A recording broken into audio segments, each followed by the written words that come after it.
Detective Eric Mathis didn't flinch at the grotesque or the eerie. His job had shown him every shade of human depravity. Yet, as he approached Greywick, a chill that went deeper than the cold mist curling around his car seeped into his bones. He parked by a derelict signpost, its peeling letters spelling out, "Welcome to Greywick," and stared at the village half hidden in fog. His orders were clear: investigate the disappearance of 3 hikers who'd last been seen heading in this direction. But even without stepping foot into the cobblestone streets, Eric felt the weight of something far worse lurking here. Greywick was silent. Too silent. The usual hum of rural life, birds, rustling trees, distant voices, was conspicuously absent. The houses leaned at odd angles as if they whispered secrets to each other. Eric adjusted his coat and stepped forward, his boots crunching on gravel. As he moved deeper into the village, he noticed figures in the fog. Villagers stood clustered in groups, watching him. Their faces were pale, their eyes dark hollows that gleamed faintly, as though reflecting light that wasn't there. They didn't speak. They didn't move. "Detective Eric Mathis," he announced, his voice cutting through the oppressive quiet. "I'm here investigating a missing persons case. I need to speak with whoever's in charge." No one answered. Instead, a woman stepped forward. Her dress was threadbare, her smile unnaturally wide. She raised a hand and pointed down the main street. Eric followed her gesture to a towering church at the edge of the village. Its spire was sharp, jagged, as if clawing at the gray sky. Eric's instincts screamed at him to turn back. But he didn't. He couldn't.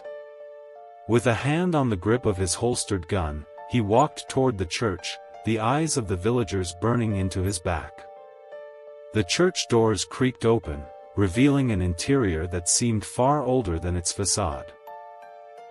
The air was heavy, damp, and tinged with the metallic scent of blood.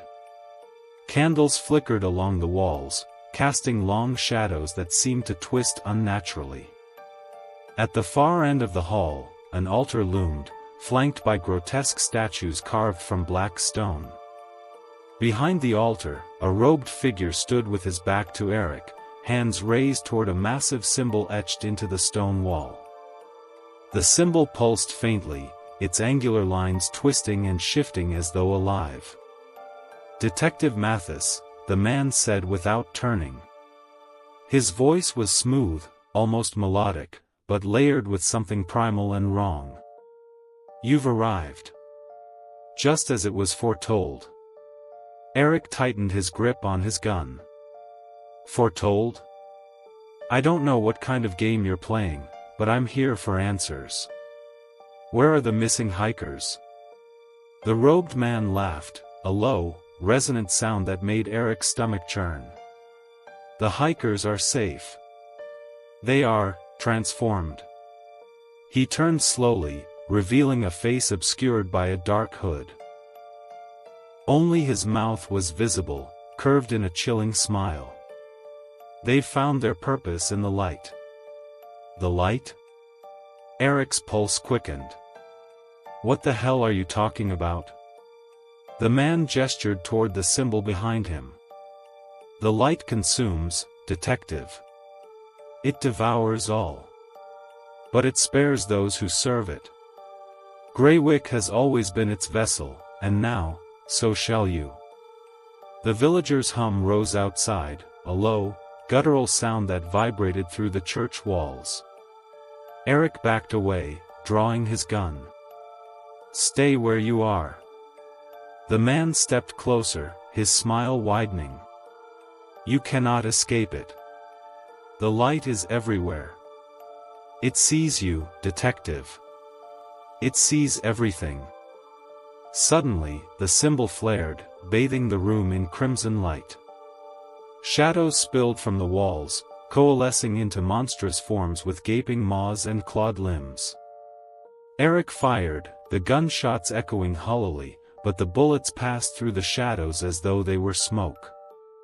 Eric bolted from the church, his breath coming in ragged gasps. The villagers were no longer standing idly in the square. They moved toward him, their bodies contorting unnaturally, their smiles impossibly wide. He ducked into a nearby house, slamming the door behind him.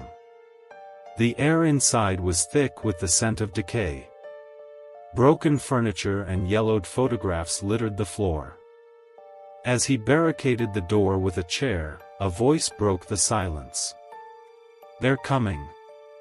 Eric turned sharply, his flashlight illuminating a girl huddled in the corner.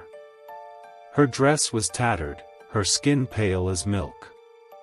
She couldn't have been more than 10 years old, but her eyes were ancient, filled with terror and sorrow. "Who are you?" Eric asked, his voice tight. "What's going on here?" "They're part of it," she whispered. "The villagers. The light.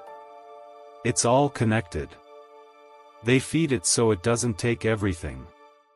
"Feed it how?" She pointed toward the church.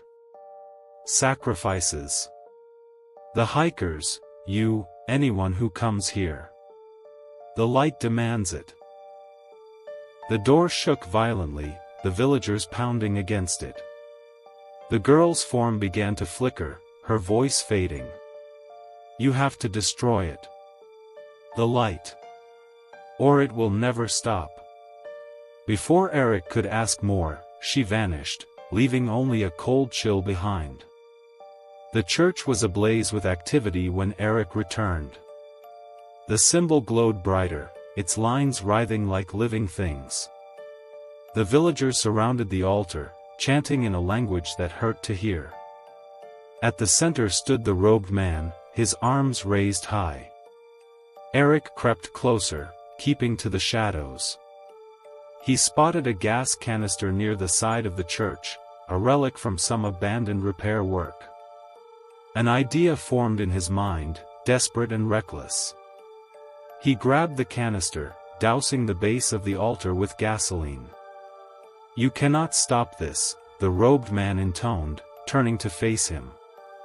"The light will consume you, detective. Just as it consumed them." Eric lit a match. "Not today." The flames roared to life, engulfing the altar. The villagers screamed, their bodies writhing as the fire spread. The symbol cracked, its glow faltering. Shadows lashed out wildly, screeching as they were consumed by the blaze. The robed man stepped through the flames, his face now fully visible.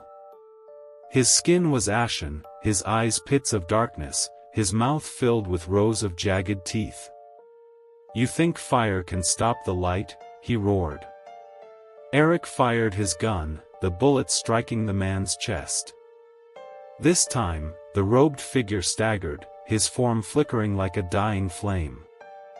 The symbol exploded in a burst of light, the force knocking Eric off his feet. When Eric awoke, the church was in ruins. The villagers were gone, their twisted forms reduced to ash. The morning sun pierced through the dissipating fog, and for a moment, he felt a glimmer of relief. But as he stumbled back to his car, he saw it. Etched into the horizon, faint but unmistakable, was the symbol. It pulsed once, as if in warning. Eric returned to the city, determined to report what he had seen. But in the days that followed, the symbol began to appear everywhere, in his dreams, in the reflections of windows, in the corners of his vision. He couldn't escape it. One night, as he sat in his apartment, the lights flickered. Shadows stretched unnaturally across the room, and the hum began, a low, guttural sound that froze his blood. The robed man's voice echoed from the darkness. "You cannot run, detective. The light has chosen you." The shadows surged forward, consuming him. Eric screamed, but his voice was swallowed whole.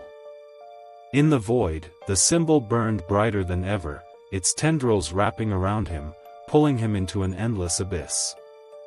Greywick was gone, but the light lived on, spreading its influence. And Eric Mathis, the detective who sought the truth, had become its newest servant.